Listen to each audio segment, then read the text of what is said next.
খেলছো? আমাকেও তোমাদের সাথে বল খেলতে নিবে?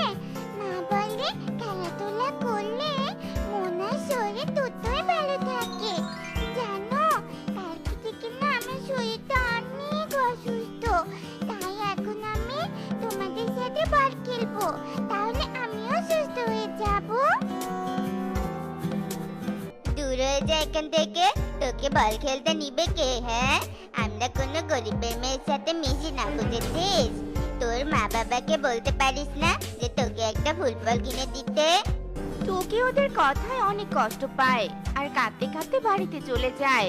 মা বাবা, আমি কি একটা বল কিনে দাও না? আমিও ওদের সাথে মাঠে বল খেলতে চাই মা। আমি গরিবের মেয়ের জন্য। কাঁদিস না রে মা, টাকা হলে তোর বাবা তোকে বল কিনে দিবে। কুহু মা, ও মা, আমার ফুটবল চাই না মা।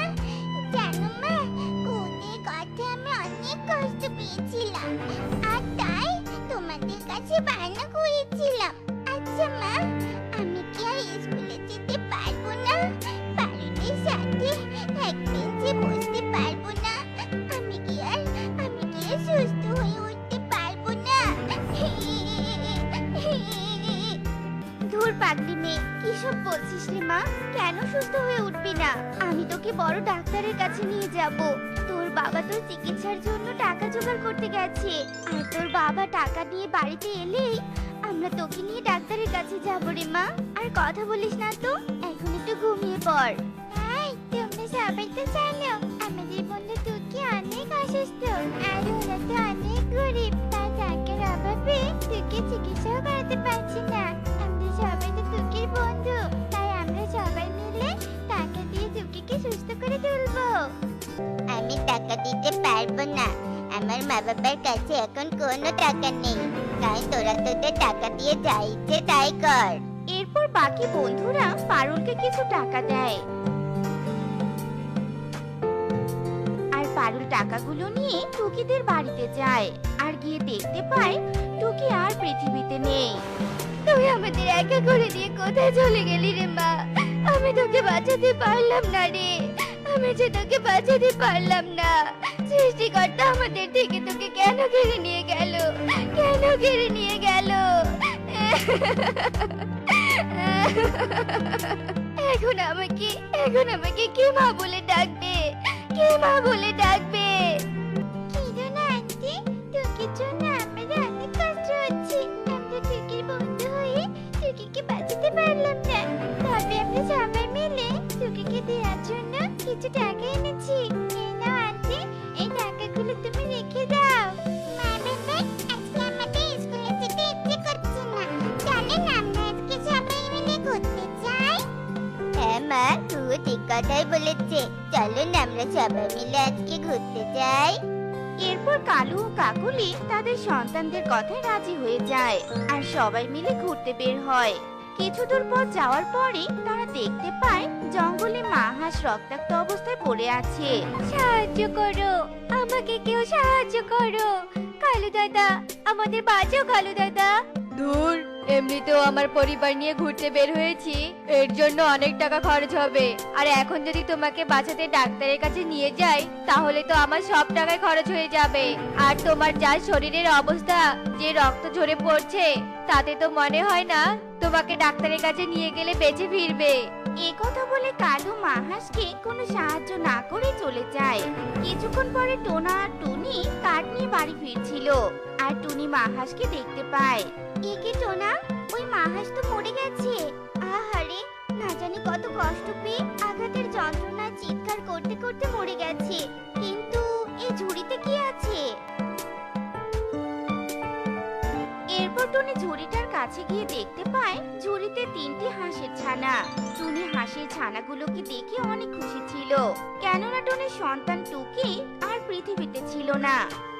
আরে আরে, এই তো দেখছি 3টে হাঁসের ছানা। আমার মনে হচ্ছে এই 3 ছানা এই মৃত হাঁস মায়ের। আমার যেমন সন্তান নেই, আমার টুকিকে হারিয়ে আমি সন্তানহারা মা হয়ে গিয়েছি। আর এই ছানা 3টেও ওদের মাকে হারিয়েছে, ওরাও এতিম হয়ে গেছে। তাই আজ থেকে আমি এই 3 ছানাকে মায়ের মতো ভালোবাসা দিয়ে বড় করব। আজকে থেকে আমি মা, আর এরা হলো আমার 3 ছানা। এরপর টুনি 3 ছানাকে নিজের বাড়িতে নিয়ে যায়।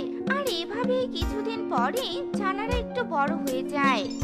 এই 3 ছানা আমার ঘরের লক্ষ্মী। এই তো কিছুদিন আগেই টুনি আদরের মেয়েকে হারিয়ে অসহায়ের মতো কান্না করছিল, কিন্তু এই 3 ছানাকে কুড়িয়ে পাওয়ার পরে আমার টুনি সব সময় হাসি খুশি থাকে। সৃষ্টিকর্তা আমার টুনিকে যেন এভাবে সারা জীবন হাসি খুশি রাখে। এভাবে কিছুদিন কেটে যায় আর 3 হাঁসের ছানারা প্রাপ্তবয়স্ক হয়ে যায়। একদিন সবাই মিলে ঘুমাচ্ছিল, আর হঠাৎই হাসির ঘুম ভেঙে যায়। আর হাসি বলতে থাকে, আরে আরে, আমি এখানে কেন? আমি তো আমার বাবা মায়ের সাথে রাজপ্রাসাদে ছিলাম। মা বাবা, কোথায় তোমরা? এ কি রে মা, কি হয়েছে তোর? মাঝরাতে উঠে কি সব বলছিস?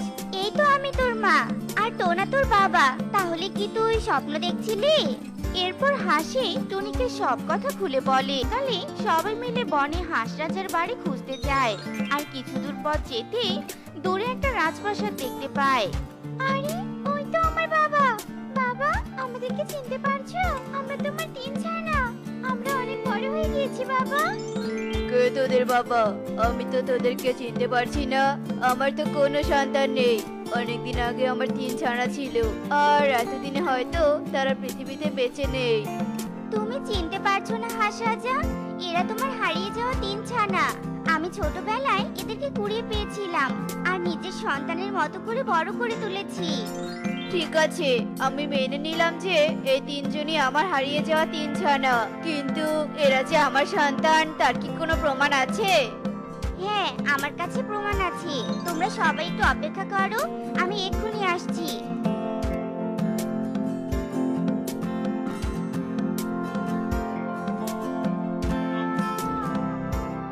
এই যে এই 3 মালা, এই 3 মালাই হলো প্রমাণ। ছোটবেলায় আমি যখন এদের ঝুড়িতে কুড়িয়ে পেয়েছি, তখন ওই ঝুড়িতে এই মালা 3টিও ছিল। আর অনেক যত্ন করে এতদিন ধরে মালা 3টি আমি আমার কাছে লুকিয়ে রেখেছিলাম, যাতে করে কেউ চুরি করতে না পারে। মালা 3টি দেখে হাঁস রাজা তার হারিয়ে যাওয়া 3 ছানাকে চিনতে পারে আর অনেক খুশি হয়ে যায়। জানো টুনি, আমি আমার হাঁস রানীকে প্রাসাদ থেকে বের করে দিয়েছিলাম, কারণ হাঁস রানী গরিব পরিবারের মেয়ে ছিল, আর আমার বাবা জোর করে গরিবের মেয়ের সাথে বিয়ে দিয়েছিল।